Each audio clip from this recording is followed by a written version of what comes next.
Hello guys, welcome back to our channel.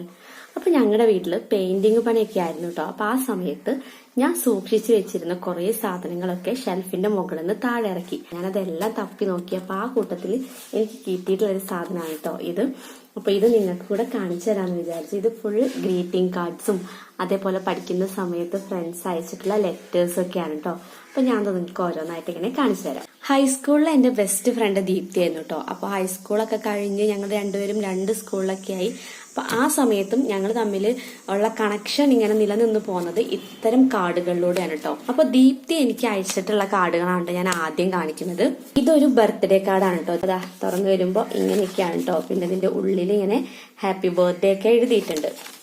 അടുത്തതൊരു Onam wishes ആണ് കേട്ടോ. ഓണം വിഷസ് പറഞ്ഞുകൊണ്ടുള്ള ഒരു കാർഡാണ്. ഇതൊരു ന്യൂ ഇയർ കാർഡാണ് കേട്ടോ. വളരെ സിമ്പിളാണ്, പക്ഷെ കാണാൻ നല്ല ഭംഗിയുണ്ട്. ഇതും ഒരു ന്യൂ ഇയർ കാർഡാണേ. കണ്ടോ, തുറക്കുമ്പോ തന്നെ എന്താ ഭംഗി. അന്ന് ഇങ്ങനെ പോസ്റ്റ്മാനൊക്കെ വന്ന് നമുക്കൊരു ലെറ്ററൊക്കെ തരിക എന്ന് പറയുമ്പോൾ ഭയങ്കര സന്തോഷമായിരുന്നു കേട്ടോ. അതും പഠനകാലമൊക്കെ കഴിഞ്ഞ് നമ്മൾ ആ ഫ്രണ്ട്സ് ഇപ്പോഴും ഓർത്തിരിക്കുക, എന്നിട്ട് നമുക്ക് ലെറ്റേഴ്സ് അയക്കുക, അതൊക്കെ നമുക്ക് ഭയങ്കര സന്തോഷമല്ലേ. ഇതൊക്കെ ന്യൂ ഇയർ കാർഡ്സ് ആണ് കേട്ടോ. പിന്നെ ഞങ്ങളുടെ 10ാം ക്ലാസ്സൊക്കെ കഴിഞ്ഞ ശേഷമായിരുന്നു ദീപ്തിന്റെ ചേച്ചീന്റെ കല്യാണം. അപ്പൊ അവളെ എനിക്ക് ഇൻവിറ്റേഷൻ കാർഡ് അയച്ചതാണ് കേട്ടോ കല്യാണത്തിന്റെ. അതുപോലെ അതിന്റെ കൂടെ കല്യാണത്തിന് വരണം എന്ന് പറഞ്ഞിട്ടുള്ളൊരു നോട്ടും കൂടെ ഉണ്ടായിരുന്നു. അത് ഞാൻ സൂക്ഷിച്ചു വെച്ചിട്ടുണ്ട്. പിന്നെ എനിക്ക് ദീപ്തി അയച്ചിട്ടുള്ള കത്തുകളാണ് കേട്ടോ. കുറച്ച് കത്തുകളുണ്ട്. നല്ല രസമാണ് കേട്ടോ അതൊക്കെ വായിച്ചിരിക്കുക എന്ന് പറയുന്നത്. നമ്മളിങ്ങനെ വെയിറ്റ് ചെയ്യും. ഞാനിതിന് മറുപടി അയക്കും, അല്ലെങ്കിൽ ഞാൻ അയച്ച കത്തിന് അവളെനിക്ക് മറുപടി അയക്കും. അങ്ങനെയൊക്കെ ആയിരുന്നു കേട്ടോ. അപ്പൊ ഇതൊക്കെ എനിക്ക് വന്നിട്ടുള്ള ദീപ്തി അയച്ചിട്ടുള്ള കത്തുകളാണ് കേട്ടോ. അവളിപ്പോ ഇതൊക്കെ ഓർക്കുന്നുണ്ടോന്ന് എനിക്കറിയില്ല. ഞാൻ അയച്ചിട്ടുള്ള കത്തുകൾ അവളുടെ കയ്യിലുണ്ടോന്നും അറിയില്ല. പക്ഷെ അവൾ അയച്ചിട്ടുള്ള എല്ലാം ഞാൻ ഇപ്പോഴും സൂക്ഷിച്ചു വെച്ചിട്ടുണ്ട്. +1 +2 പഠിക്കുമ്പോൾ ജീഷ്മയായിരുന്നു കേട്ടോ എന്റെ ബെസ്റ്റ്. അപ്പം അവൾ എനിക്ക് അയച്ചിട്ടുള്ള കാർഡുകളാണ് ഇനി ഞാൻ കാണിക്കുന്നത്. ഇതൊരു ന്യൂ ഇയർ കാർഡാണ് കേട്ടോ. ജീഷ്മ അയച്ചു തന്നിട്ടുള്ളതാണ്. പിന്നെ ഇതും ഒക്കെ ന്യൂ ഇയർ കാർഡ്സ് ആണ് കേട്ടോ. ഹാപ്പി ന്യൂ ഇയർ ഒക്കെ വിഷ് ചെയ്തുകൊണ്ടുള്ള നല്ല അടിപൊളി കുറെ എഴുതിയിട്ടുണ്ട് ഇതിനകത്തൊക്കെ. പിന്നെ ഇത് എനിക്ക് ജീഷ്മ ബർത്ത്ഡേക്ക് അയച്ചു തന്നിട്ടുള്ള ഒരു കാർഡാണ്. ബർത്ത്ഡേ വിഷ് ഒക്കെ ഉണ്ട് കേട്ടോ അതിനകത്ത്.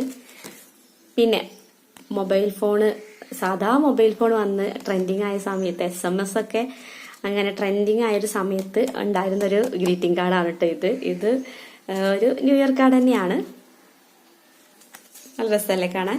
ഇനി B.Ed പഠിക്കുന്ന സമയത്ത് എന്റെ ബെസ്റ്റ് ഫ്രണ്ട് മനീഷയായിരുന്നു കേട്ടോ. അപ്പം അവൾ എനിക്ക് അയച്ചിട്ടുണ്ട്. ഞാൻ അധികം കാർഡുകളൊന്നും അയച്ചിട്ടില്ല. അപ്പോഴേക്കും പിന്നെ മൊബൈൽ ഫോണും വാട്സാപ്പ് കാര്യങ്ങളൊക്കെ തുടങ്ങിയതുകൊണ്ട് പിന്നെ ഇതെന്നൊക്കെ ഇങ്ങനെ വിട്ടുപോന്നു. അപ്പോൾ ഇതെനിക്ക് മനീഷ അയച്ചു തന്നിട്ടുള്ള കാർഡ്സ് ആണ്. ന്യൂ ഇയർ കാർഡ് തന്നെയാണ് കേട്ടോ. നല്ല ഭംഗിയില്ലേ കാണാൻ. പിന്നെ അതുപോലെ മനീഷ എനിക്ക് കുറേ ലെറ്റേഴ്സ് അയച്ചിട്ടുണ്ട് കേട്ടോ ഗൈസ്. ഇതൊക്കെ എനിക്ക് മനീഷ അയച്ചു തന്നിട്ടുള്ളതാണ്. ആ സമയത്ത് ഞങ്ങൾക്ക് ഇതൊക്കെ തന്നെ, ഇതൊരു പ്രാന്തായിരുന്നു, ഇതൊരു ക്രേസാണ്. കത്തെഴുതുക, അയക്കുക, അതിന് മറുപടി കിട്ടുക, ഇതൊക്കെ പറഞ്ഞാലൊരു ഭയങ്കര രസമാണ്. അപ്പൊ എനിക്ക് കുറേ കത്തുകൾ കണ്ടോ ഇതുപോലെ ഇതൊക്കെ ഞാൻ ഇപ്പോഴും സൂക്ഷിച്ചു വെച്ചിട്ടുണ്ട് കേട്ടോ. എനിക്കത് ഭയങ്കര ഇഷ്ടമാണ്. ഇപ്പോഴും എടുത്തു വെച്ചിട്ട് വായിക്കാനാണെങ്കിലും നല്ല രസമാണ്. അപ്പൊ അത്രയേ ഉള്ളൂ കേട്ടോ ഇന്നത്തെ വീഡിയോ. ഇഷ്ടമായാൽ ലൈക്ക് ചെയ്യാൻ മറക്കരുത്. നമ്മുടെ ചാനലൊന്ന് കയറി സബ്സ്ക്രൈബ് ചെയ്യാം കേട്ടോ. അപ്പൊ നമുക്കിനി അടുത്ത വീഡിയോയിൽ കാണാം. അതുവരേക്കും ബൈ.